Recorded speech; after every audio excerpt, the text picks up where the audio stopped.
La question de science et foi en pays musulman m'a interpellée vers la fin des années 70.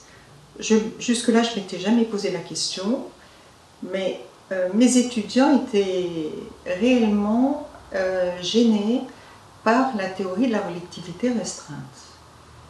Et la question de la valeur finie de la vitesse de la lumière était pour eux incompatible avec la notion d'absolu, et puis la lumière a toujours interpellé. Donc j'ai cherché depuis à analyser en fait cette question-là, et je crois que la question est vraiment importante aujourd'hui dans les pays musulmans, aujourd'hui où la science est la discipline clé pour le développement. En Tunisie, les jeunes ont montré leur intérêt pour la science, ils ont mobilisé les manifestants grâce à Internet et à leur maîtrise d'Internet. Et donc, on peut être convaincu qu'au fond, il n'y a aucune opposition entre science et foi, science et islam. En réalité, ce qui est en train de se développer, et Internet a beaucoup contribué à ce développement, il y a une sorte de détournement de la religion et détournement aussi de la science par le développement des idées concordistes, c'est-à-dire de trouver dans le Coran toute la science, de trouver dans le Coran la théorie du Big Bang, le code génétique, la relativité générale, les trous noirs, etc. Et en fait, en tant que scientifique, lorsque je lis cette littérature concordiste, qui devient très très présente sur la toile, je crois qu'il y a de quoi s'inquiéter sur l'image que nos jeunes, l'image que les musulmans peuvent avoir de la science. Alors je voudrais préciser que justement dans ces sites, systématiquement, on va présenter un verset du Coran et la vérité scientifique en parallèle.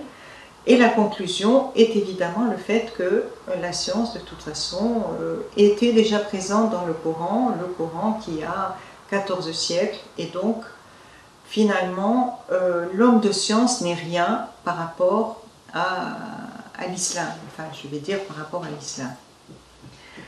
Et ce discours est extrêmement dangereux parce que ce que l'on peut trouver comme développement scientifique, ça n'est ni la théorie du Big Bang, ni l'explication des trous noirs, mais ce sont des bouts de science. Et ces petits bouts de science ne constituent pas justement la science telle que nous la comprenons, la science telle qu'elle a permis tous les développements technologiques actuels.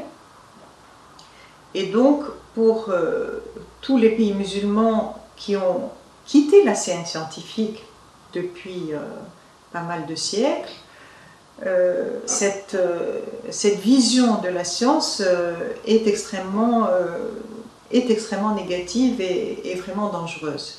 Le deuxième aspect, qui est assez frappant actuellement, est l'intérêt que l'on a à propos de la théorie de l'évolution. Évidemment, l'intérêt, c'est d'attaquer la théorie de l'évolution, et ça c'est un phénomène tout à fait nouveau dans le monde musulman quand on pense à Ibn Khaldoun et la manière dont il parlait de l'évolution. Certains même traitaient Ibn Khaldoun de précurseur de Darwin, puisqu'il montrait l'évolution des espèces et il n'avait aucun état d'âme à considérer que l'homme pouvait descendre du singe.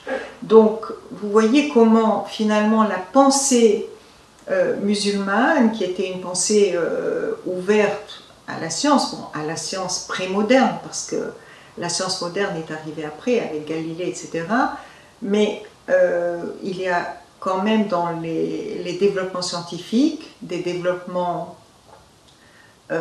qui ont permis par exemple les fondations de l'algèbre avec Khwarizmi, qui ont permis aussi d'aller plus loin que le système de Ptolémée dans le sens de la mathématisation, et certains pensent même qu'il peut y avoir des écrits de l'école de Maragha, qui était une école très connue dans le monde musulman. Donc, vous voyez comment notre jeunesse aujourd'hui, au XXIe siècle, l'image qu'elle peut avoir de la science, alors d'un côté, c'est tout cet aspect miraculeux du Coran, qui sont même défendus dans des institutions telles que l'université de l'Azhar ou des commissions internationales basées en Arabie saoudite, et qui défendent justement toute cette recherche supposée scientifique sur les miracles du Coran. Et l'on voit proliférer aussi des sites, à l'image du site Haroun Yahya que beaucoup connaissent, qui attaquent donc la théorie de l'évolution. Et ce qu'il faut voir derrière ces attitudes, en fait, je crois qu'il ne s'agit pas de foi, il ne s'agit pas de ce besoin de spiritualité que beaucoup de gens ont, et en fait il ne s'agit pas d'islam, mais beaucoup de commentateurs du Coran ou de traducteurs du Coran s'insurgent contre cette exploitation du texte sacré. Il s'agit en fait de propager des idées politiques, les idées d'un islam politique, et cela fait partie en fait de cette propagande politique, de la même manière que les mouvements créationnistes ont aussi des visées politiques. Et je voudrais attirer justement l'attention de tous ceux qui s'intéressent à ce sujet-là sur le fait que, je reviens sur l'aspect de nos pays, l'aspect développement. Nos pays ont besoin de rejoindre réellement les pays développés au niveau de la science. Pourquoi? Parce que les problèmes de développement sont aujourd'hui très liés aux problèmes de l'environnement, les problèmes de l'énergie, etc. Donc on a vraiment besoin de former des compétences scientifiques qui soient capables d'innover, qui soient capables de créer de la science. Or, on ne peut pas créer de la science si on n'a pas un esprit libre, si on n'a pas l'esprit libre de penser comme Galilée s'est battu en son temps, et d'autres comme lui.